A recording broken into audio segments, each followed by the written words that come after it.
June 1958. Sammy Davis Jr. had just started to adjust to his new reality as a one-eyed performer, when the car accident 4 months earlier had robbed him of his sight on one side. Learning to navigate stages, to judge distances, to move with the same precision he'd always maintained, had consumed every moment of focus he had. The transition had been brutally difficult.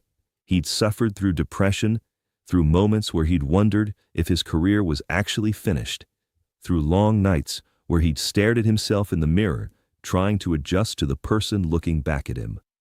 But even as he was learning to see the world differently, even as he was learning to perform from a new angle and to position himself on stages so that his blind spot didn't become a liability, he was falling in love in a way that would force him to choose between safety and his heart.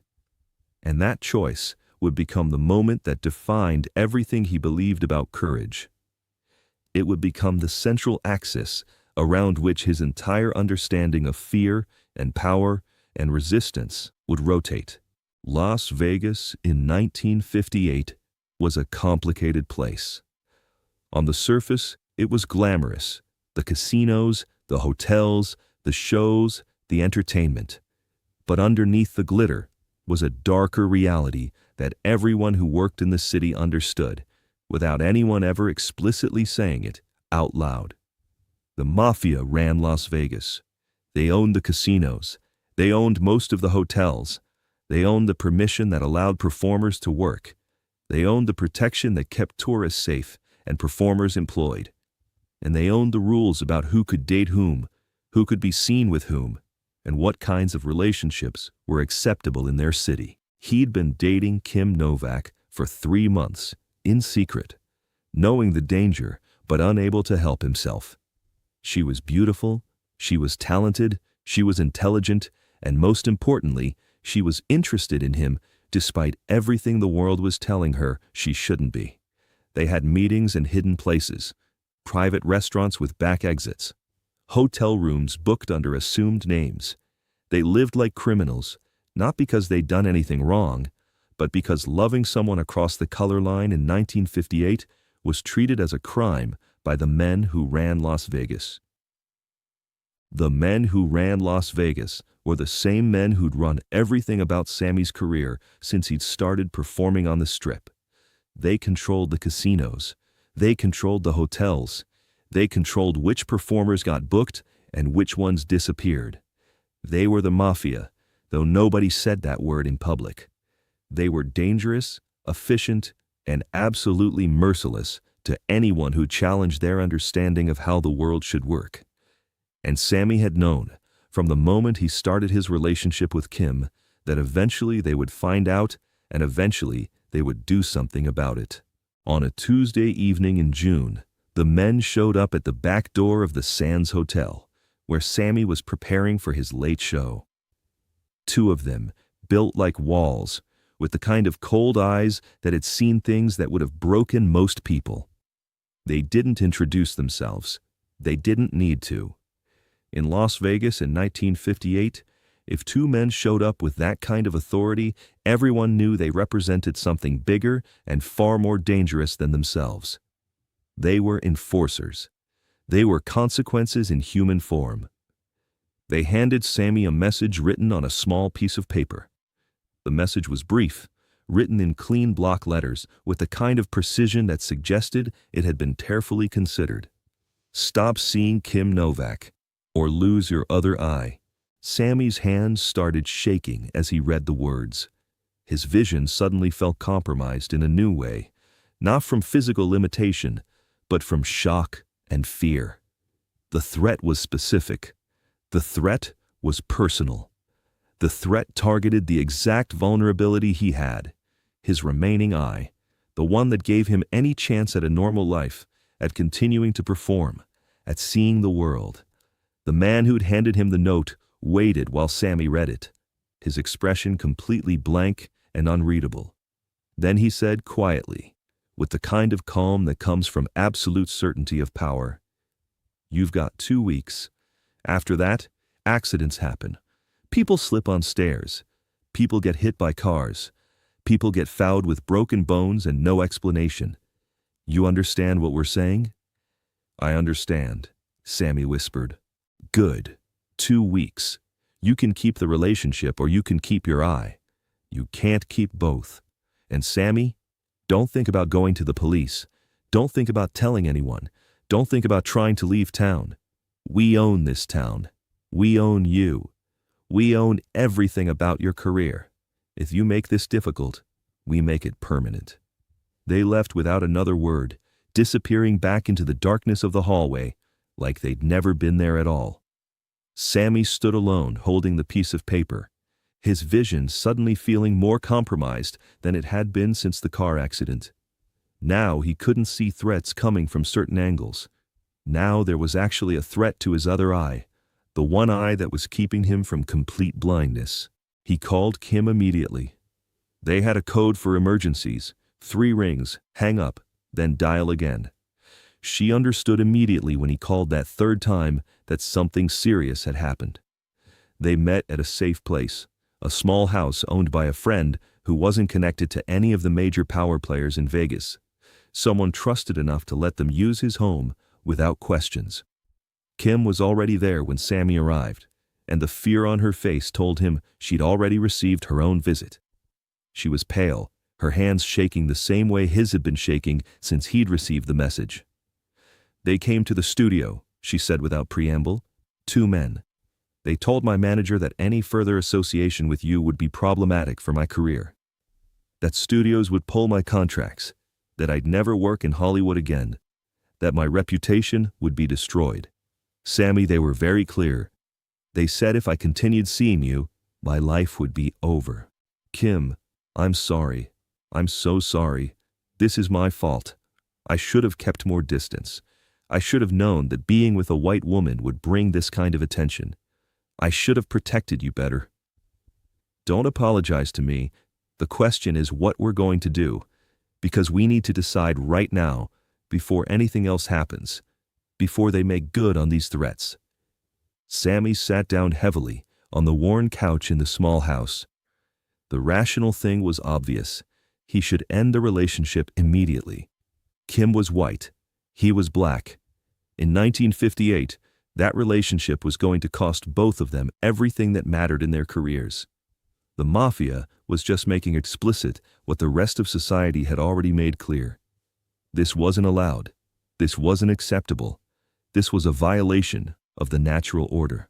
We could break up, Kim said, and the words seemed to cost her something to say, as if she was offering a sacrifice neither of them wanted. Tell them we're done. You keep your eye, I keep my career. We walk away from this before it destroys us both. It would have been so easy, so safe, so reasonable. And then what? Sammy asked quietly. We spend the rest of our lives wondering what could have been? We spend the rest of our lives understanding that we let fear win, that we let these men decide who we could love and who we couldn't? Better than you being blinded. Sammy, they're serious. These aren't people you negotiate with. These aren't people you refuse. They own the casinos, they own the hotels, they own the city, and they own you. I know who they are. I know what they're capable of. I've known since the moment I started performing in Vegas that I was operating in their world. I accepted that. I accepted the risk. But I didn't accept it for you. You shouldn't have to accept it. But I did accept it, Kim said firmly. I accepted it the moment I decided to be with you, knowing what the world would think, knowing what the Mafia would do. I'm not some innocent victim here, Sammy. I'm a grown woman who made a choice. And now I'm choosing again. What are you choosing? I'm choosing you. I'm choosing us. But I need to know that you're choosing the same thing, because if you're going to end this relationship, I need to know now so I can prepare myself for that, so I can protect my heart. They sat in silence for a long time, both of them processing the impossible choice in front of them. Sammy thought about his eye, about how much he'd struggled in the 4 months since the accident to adapt to seeing out of only one eye. He'd worked with doctors and specialists. He'd done physical therapy. He'd worked with choreographers, who understood how to position him on stage so that his blind side didn't matter. He'd learned to move with precision despite his compromised vision. The idea of losing that eye, of becoming completely blind, was almost unthinkable. Blindness would mean the end of his career. It would mean the end of everything he'd built. But the idea of losing Kim, of backing down to the Mafia, of proving that he could be controlled through fear, was equally unthinkable. "I have to keep seeing you," Sammy said finally. "I know that's selfish. I know it's putting you in danger. But I can't let them win. I can't let fear make my decisions, even if it costs you your sight." Even then. Over the next 2 weeks, Sammy did something that would have seemed absolutely insane to most people who understood the danger he was in. He increased the time he spent with Kim. He was deliberate about it. He wanted the Mafia to know that their threat hadn't worked, that he wasn't backing down, that their power over him was limited. They went to restaurants together, expensive ones, where they'd be seen. They walked through Vegas together. They made their relationship as public as possible, without actually holding a press conference and announcing it to the world. It was terrifying. Every moment, Sammy was waiting for something to happen, for someone to grab him from behind, for the violence he'd been threatened with to materialize, for the accident that wasn't really an accident. But it didn't come. The 2 weeks passed, and then 3 weeks, and then a month, and nothing happened, except that Sammy's fear slowly transformed into something else. Confidence. The Mafia had made a threat, and he'd called their bluff, and they hadn't followed through. That meant something. That changed something. On the 31st day after receiving the threat, Sammy received another visit. This time, it was 3 men, and one of them was someone Sammy recognized from news photographs and from whispered conversations in hotel hallways. A high-ranking member of the organization that ran Vegas. His name was Frank. Not Frank Sinatra, but a different Frank, and he was known for being both intelligent and brutal in roughly equal measure. He was the kind of man who understood power not as something to be exercised carelessly, but as something to be wielded with calculation and purpose. "We gave you a chance to do the smart thing," Frank said, without preamble, without greeting, without any pretense of social niceties. "You chose not to take it." Sammy braced himself. This was it. The violence was coming. His other eye. Maybe worse. Maybe he'd be found in an alley. Maybe he'd disappear. Maybe there would be an accident that wasn't really an accident. But Frank didn't move toward him. Instead, he smiled slightly, a smile that suggested he understood something Sammy had only begun to understand himself. "You know what we realized?" Frank asked. "We realize that you're more valuable to us alive and defiant than you are broken and compliant. You're a star. You make money for Vegas. Lots of money. And if we blind you, if we hurt you, that money goes away. The whole thing falls apart. Your performances stop. The tourists stop coming to see you. The casinos lose revenue. And for what? To prove a point about integration? That's bad business." Sammy didn't understand. "So you're letting me keep seeing Kim?" "We're not letting you do anything. We're recognizing that the cost of stopping you is higher than the benefit. But understand this. Your woman is under our control now. If you ever do anything that makes her a threat to our interests, if she ever talks to the wrong people about what happened here, if she ever does anything that damages the people who run this town, the consequences will be severe. You understand?" Sammy nodded, not trusting himself to speak. "Good. And for the record, you did the right thing by not backing down. In this town, if you back down once, you're finished. Everyone knows you can be controlled. Every other performer knows they can be threatened and they'll comply. But you proved you can't be controlled, which means we can work with you on terms we understand. You've got power now. Power because you refuse to be intimidated." Frank left, and Sammy stood alone in the hallway, shaking from something other than fear. He'd been threatened with losing his vision. He'd refused to comply. And somehow, instead of losing his eye, he'd gained something he hadn't expected: the respect of the men who ran the city, the understanding that power respects defiance, the knowledge that sometimes standing your ground didn't get you destroyed. It got you a degree of safety that compliance never could. What Frank had said stayed with him. "You're more valuable to us alive and defiant." It was a strange compliment, but it was a compliment nonetheless. The Mafia had looked at Sammy, had understood his value as an entertainer and a draw, and had made a business decision. The threat hadn't been withdrawn because they'd suddenly become enlightened about racism or integration. It had been withdrawn because blinding him would have been bad for business. But the result was the same. Sammy had his eye. Sammy had his sight. Sammy had his future. He thought about all the other people in Vegas who'd been threatened, who'd backed down, who'd accepted the Mafia's rules as absolute law. They were still here, still performing, but they were diminished. They knew they could be controlled. They understood that the price of defiance was too high, but Sammy had called that bluff, and he'd learned something crucial. Fear only has the power that you give it. The relationship with Kim Novak didn't last much longer, but it lasted long enough that it was real, long enough that Sammy had proven to himself that he wouldn't let fear make his decisions. They eventually broke up, partly because the danger never fully disappeared, partly because their lives were leading in different directions, partly because even brave people eventually get exhausted by the constant stress of doing something they know is dangerous. But in the moment of that choice, in those weeks, when Sammy was waiting to see if the Mafia would follow through on their threat, something important had shifted inside him.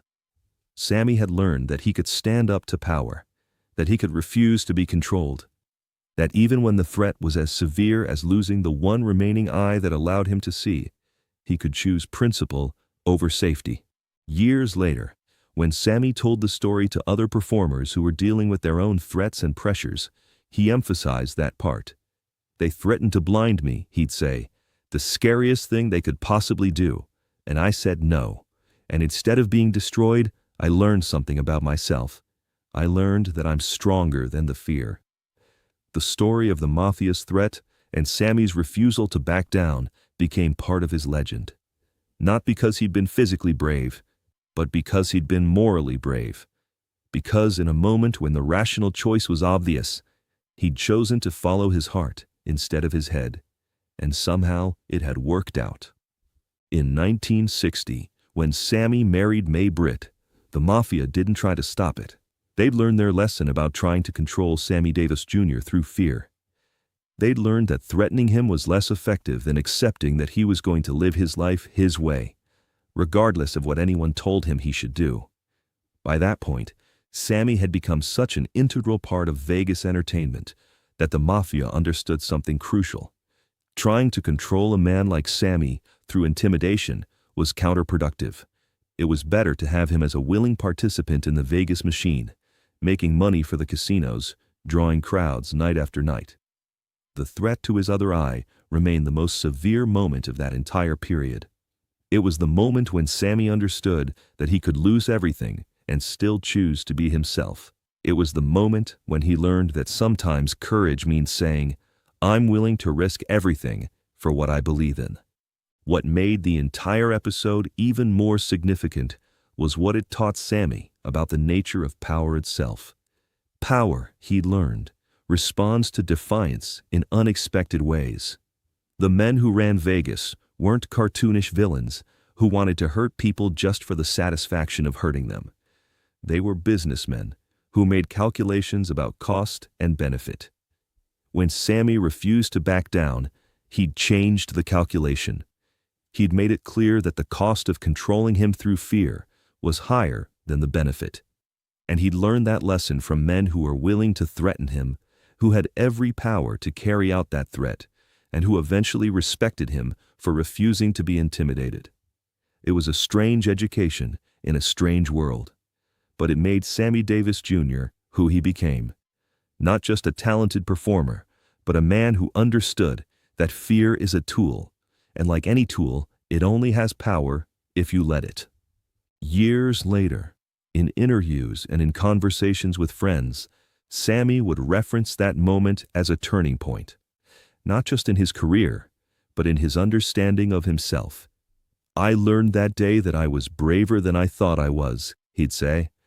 "I learned that I could face the most terrifying possibility and still say no." And once you learn that about yourself, once you understand that there's something inside you that won't break under pressure, you're never quite as afraid again. If this story of a man threatened with blindness and choosing defiance, of standing up to organized crime and surviving, of refusing to let fear control your choices moved you, make sure to like and subscribe. Share this with someone who needs to remember that sometimes the bravest thing you can do is refuse to be controlled by fear, even when the consequences could be devastating. Have you ever faced a threat and chosen to stand your ground anyway? Tell us in the comments about moments when defiance mattered more than safety. Hit that notification bell, because these stories about people who refuse to be intimidated by power are the stories that remind us what real courage looks like.